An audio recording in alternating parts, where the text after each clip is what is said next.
Assalamualaikum warahmatullahi wabarakatuh. Perkenalkan, kami dari kelompok 1 Offering C akan mempresentasikan mengenai materi bakteri. Namun sebelum itu, perkenalkan anggota kelompok kami, yaitu yang pertama, Andara Gilimia, Farah Mutiara Cita Diva, dan Zainal Malik. Muhammad Iqbal Sudiarsyah. Terima kasih, selamat menonton.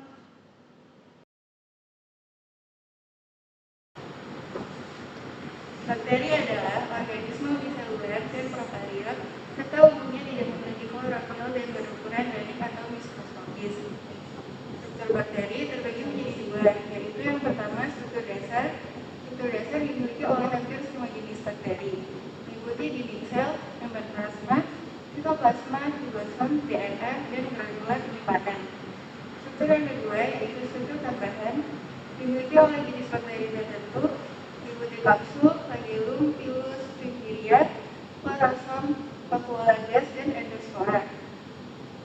Jenis bakteri bisa dibedakan dari bentuknya, yakni yang pertama basil, memiliki bentuk berupa batang atau silinder dengan variasi monobasil, diplobacillus, dan streptobacillus.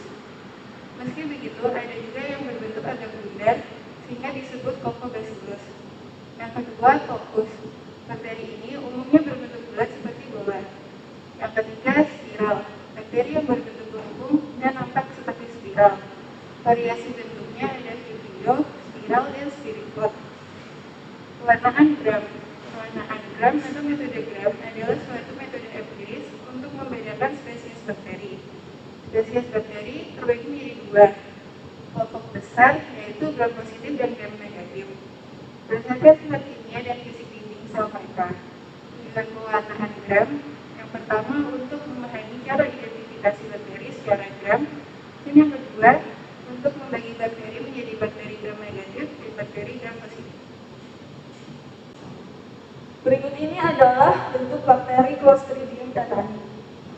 Bakteri Clostridium tetani memiliki bentuk morfologi menyerupai batang dengan bagian bulat pada ujungnya yang menyerupai penabuh bendera.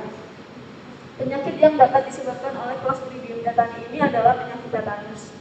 Cara penularan yang umum oleh bakteri Clostridium tetani ini melalui luka yang terkontaminasi dengan air liur atau kotoran, serta luka yang disebabkan oleh benda yang menusuk kulit seperti paku, serpihan kaca, ataupun jarum.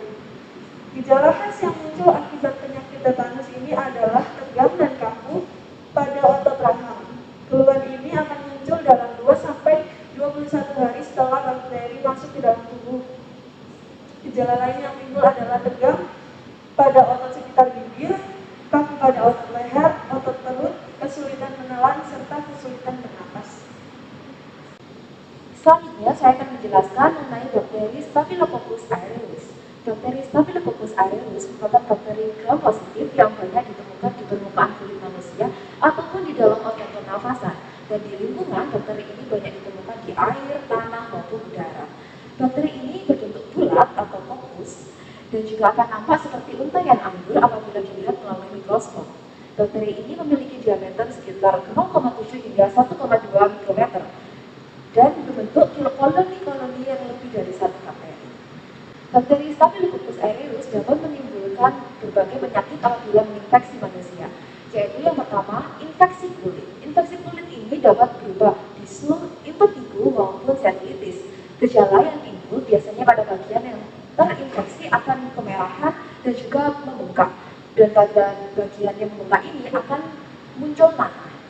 Dan yang kedua adalah keracunan makanan. Reaksi ini timbul setelah beberapa jam konsumsi makanan yang terkontaminasi bakteri Staphylococcus aureus. Gejala yang timbul biasanya akan mual, muntah, diare, dan juga dehidrasi. Yang ketiga adalah bakteriemia. Bakteriemia adalah atau biasa disebut juga dengan keracunan darah, adalah penyakit yang timbul akibat bakteri Staphylococcus aureus yang masuk ke dalam aliran darah dan juga memiliki gejala yaitu demam dan juga tekanan darah rendah.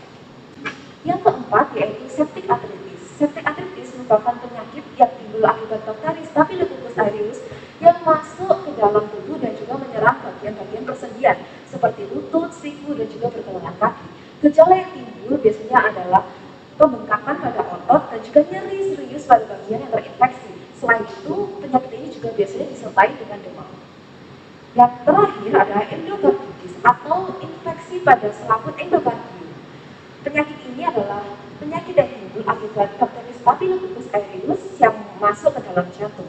Gejalanya biasanya dapat berupa sesak napas, nyeri dada, jantung yang berdetak dengan cepat, dan juga batuk yang terus-menerus. Penularan penyakit akibat bakteri Staphylococcus aureus ini biasanya terjadi akibat kontak antara manusia dengan manusia yang lain, sehingga dari penderita kepada orang yang sehat.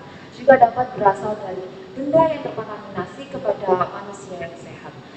Biasanya bakteri ini dapat masuk melalui luka yang ada di permukaan kulit.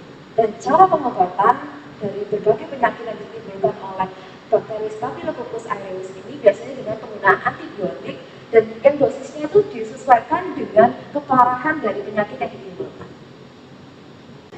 Baik, berikutnya adalah Mycobacterium tuberculosis. Jadi Mycobacterium tuberculosis ini adalah bakteri dari genus Mycobacterium dan termasuk dalam pewarnaan gram positif. Bentuk dari Mycobacterium tuberculosis ini adalah bentuknya batang, lurus, kadang juga berstruktur melengkung, dan memiliki lebar antara 0,3 sampai 0,6 mikron dan panjang 1 sampai 4 mikron.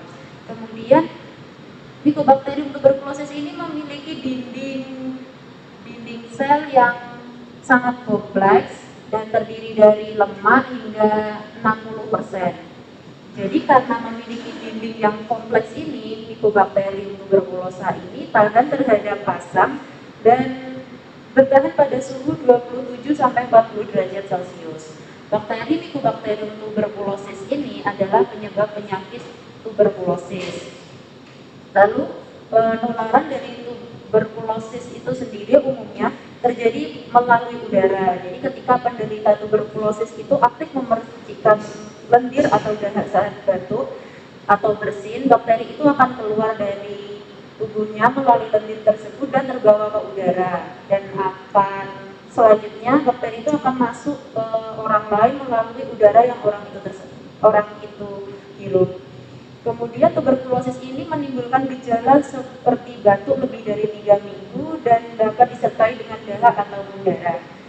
Selain itu, penderita juga akan merasakan gejala lain seperti demam, nyeri dada, dan berkeringat di malam hari. Dan yang terakhir yaitu bakteri Neisseria gonorrhea. Bakteri Neisseria gonorrhea adalah bakteri Diplococcus gram-negatif yang aerob dan memiliki bentuk seperti biji kopi. Bakteri ini memiliki ukuran berkisar 0,8 mikrometer. Bakteri Neisseria gonorrhea merupakan bakteri yang menyebabkan penyakit gonorrhea.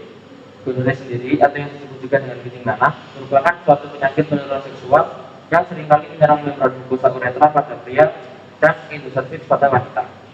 Penyakit gonorrhea seringkali menular melalui hubungan seksual, baik secara genitogenital, urogenital, atau anogenital, dan juga melalui hubungan seksual yang tidak aman seperti tanpa menggunakan pengaman atau menggunakan pengaman yang tidak baru setiap kali digunakan. Selain itu, seorang ibu yang terinfeksi penyakit gonorrhea dapat menularkan penyakit ini secara vertikal kepada bayinya saat melahirkan. Dalam banyak kasus, penyakit gonorrhea seringkali tidak menimbulkan suatu gejala. Namun, apabila menimbulkan suatu gejala, pada umumnya gejalanya ditandai dengan rasa sakit atau nyeri saat buang air kecil. Pada pria akan mengalami nyeri pada bagian testis, sedangkan pada wanita akan mengalami nyeri pada perut bagian bawah. Selain itu, penyakit gonorrhea juga ditandai dengan keluarnya cairan abnormal yang kental berwarna kuning atau hijau pada penis atau vagina. Sekian presentasi dari kelompok kami. Untuk saran dan kurangnya kami mohon maaf. Wassalamualaikum warahmatullahi wabarakatuh.